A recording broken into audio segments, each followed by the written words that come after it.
The Steel Pan Man of Harlem. Story by Colin Bootman.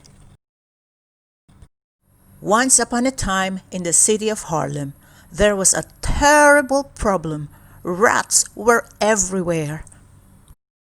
They crowded the subways, the restaurants, the office buildings, the stores, and worst of all, the homes of all Harlem citizens. They slept in beds, ate at dinner tables, and relaxed in living rooms. They even swam in bathtubs. The citizens of Harlem were fed up. Something had to be done. Traps were set, but the rats were too clever. The people of Harlem chased the rats and called the exterminator, but the rats were too fast and too many. Finally, the citizens, the council, and the exterminator all went to the mayor. They asked very sternly, "What are you going to do about these rats?" The mayor didn't know, but he knew the citizens were angry and frustrated. Weeks later, a stranger appeared at the busy 125 and a half Street subway station.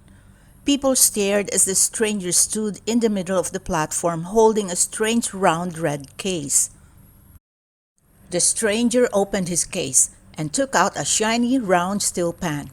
Everyone watched as he mounted the steel pan on stands and then pulled two wooden sticks from his back pocket. He held the sticks in the air, closed his eyes, and began playing the sweetest melody anyone had ever heard.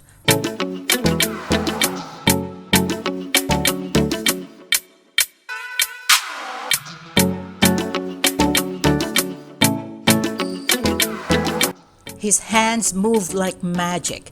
All around the stranger, fingers snapped, feet tapped, and hands clapped. The dancing people bobbed and swung and waved.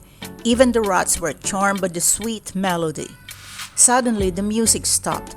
He snapped out of its trance. The crowd watched the stranger pack up his case and leave the station. The stranger walked straight to the mayor's office. After many hours, the mayor finally called him in. The stranger bowed and introduced himself. "Good day, Mayor," he said cheerfully. "I am called the Steel Pan Man." The mayor and his kitty looked the stranger up and down. "I can play many melodies," said the Pan Man. "Some are for dancing, some are for marching, some will make you happy, some will make you sad. I can play a melody that will solve your rat problem." The mayor was desperate, and he wanted to keep his job, so he listened. The Pan Man continued, "I will rid your city of all the rats for a fee of $1 million. $1 million? Gasped the mayor. "That's way too much money." The Pan Man was nearly out the door when the mayor called him back. He had no choice. "If you can rid the city of these disgusting rats, I will pay your fee." "Well then," said the Pan Man, "I will need an empty barge, and you will have to shut down all the subways, roads, tunnels, and bridges by this evening." "Agreed," said the mayor, and they shook hands. Later that night, the Steel Pan Man stood in the middle of the garbage barge. He held his two sticks in the air, tapped them together 3 times, closed his eyes, and began playing another sweet melody. He played his strange shiny instrument, his hands moving like magic.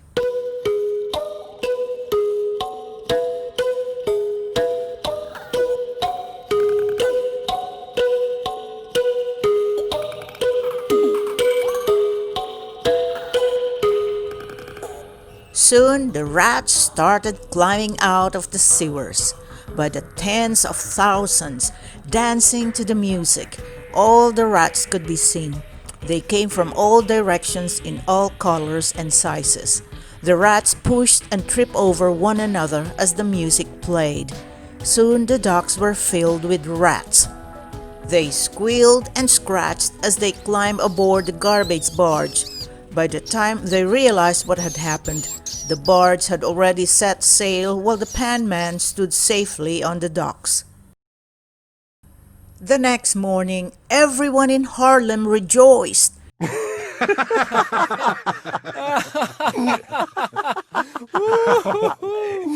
Not a single rat was seen. The Pan Man returned to the mayor's office. "Good day, Mayor," said the Pan Man cheerfully. "I have come to collect my money." "What money?" replied the mayor. "Do you know how much it cost to shut down the city so you could play a few notes on that thing of yours?" asked the mayor very angrily. The Pan Man's eyes were no longer cheerful. He turned and walked away. The Pan Man walked to the middle of 125½ Street, mounted his steel pan on its stands, and began playing the sweetest melody yet.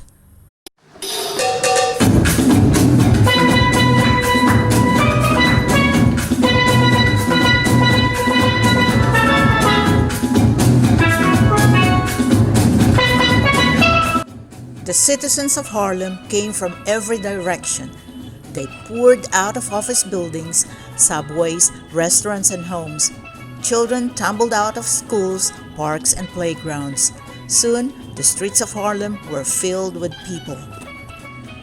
A magical spell had been cast, and the people could not stop themselves from dancing. They twirled and jumped and twisted with glee. The people of Harlem danced until they were tired and breathless, but the Pan Man played on and the people kept dancing.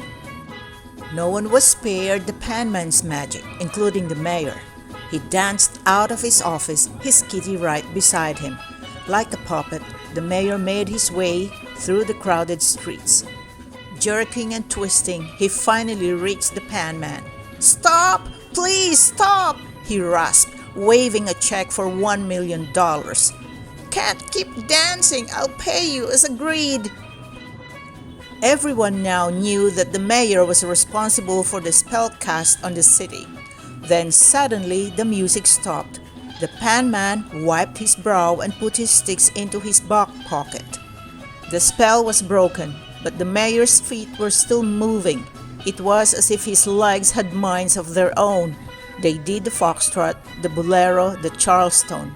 He danced all the way down 125½ Street and out of Harlem.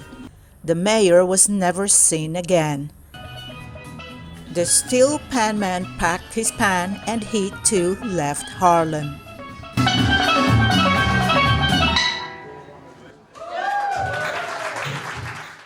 Hi, if you like this video, please give this a like and hit the subscribe button and click the bell icon to get notified whenever I release a new video.